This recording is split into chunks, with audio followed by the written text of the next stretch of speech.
This is Clash of Clans with RTX on. I've made Clash of Clans realistic twice on this channel already, and you guys really enjoyed that. But Supercell still hasn't updated the game's graphics, so I will continue making these videos until that happens. Let's get right into it. In the first Clash of Clans video on this channel, I used the Town Hall 2 base for the animation, because the higher levels have way too many buildings. Well, but I've gotten a lot faster at modeling since then, so this time we're making a Town Hall 8 base. That means I have to model 21 buildings. That's more than double the number of buildings from last time. So I started by modeling the elixir storage. I forgot to start the recording, but I made some legs and then put a large sphere into the middle. I made sure to recreate all the tiny details, like bolts and the spikes on the feet. Why does it have so many spikes? Then I moved on to the elixir collector. I took a very flat cylinder and extruded it a few times, and then added a few things on the sides. That's an elixir collector.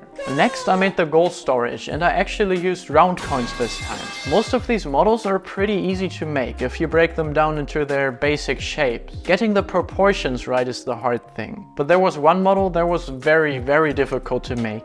The P.E.K.K.A head on the barracks. Trust me, I really tried to make the model as accurate as possible, but yeah. That's why I just downloaded a model from the internet. I was able to steal some parts from my level 4 barracks that I made for the Town Hall 2 video. At this point I had only modeled 4 out of 21 buildings, and I didn't have a lot of time left, so I had to work even faster. But that still wasn't enough. That's why KB3D, Build and Ben helped me model a few buildings.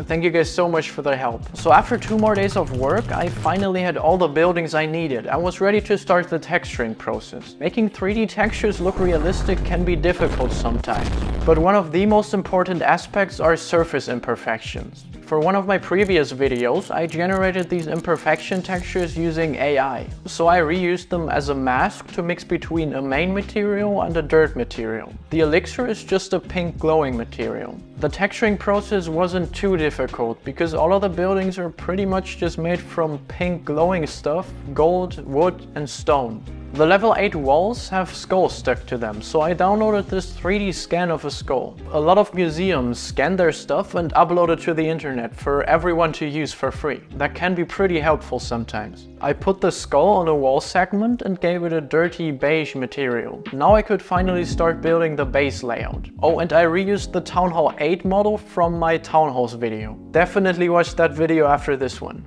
After all the walls were in place, I started putting down the buildings. Well, and that's a Clash of Clans village. Next I planted some grass using the Botanic add-on. And I put some darker grass below the buildings. Blender started getting really laggy after I added the grass, so I had to hide it until I started the final render. In the game there is some forest and a beach surrounding the village, so that's what I made next. I imported these 4 trees using Botanic and just scattered them throughout the background. I made the beach by duplicating this 3D scanned sand asset from Megascans. And for the ocean I basically just used a wavy glass material. To make the animation even more realistic, I wanted to put some troops on the towers, just like in the game. But the models I found online weren't the most realistic ones, and I had nowhere near the amount of time I would need to make my own characters. But then I found this wizard costume and tried to integrate it into the scene. I even used the new Photoshop AI to make myself look like the wizard from Clash of Clans. Well, that didn't really work out. Let's just say the troops are on vacation or something. The last thing I did was the camera animation. I even made some sick transitions. Well, that's basically it. After 41 hours of rendering, this is my final result. If you enjoyed the animation, leave a like and subscribe to the channel. And if you want to download all the 3D models we created, join the Patreon.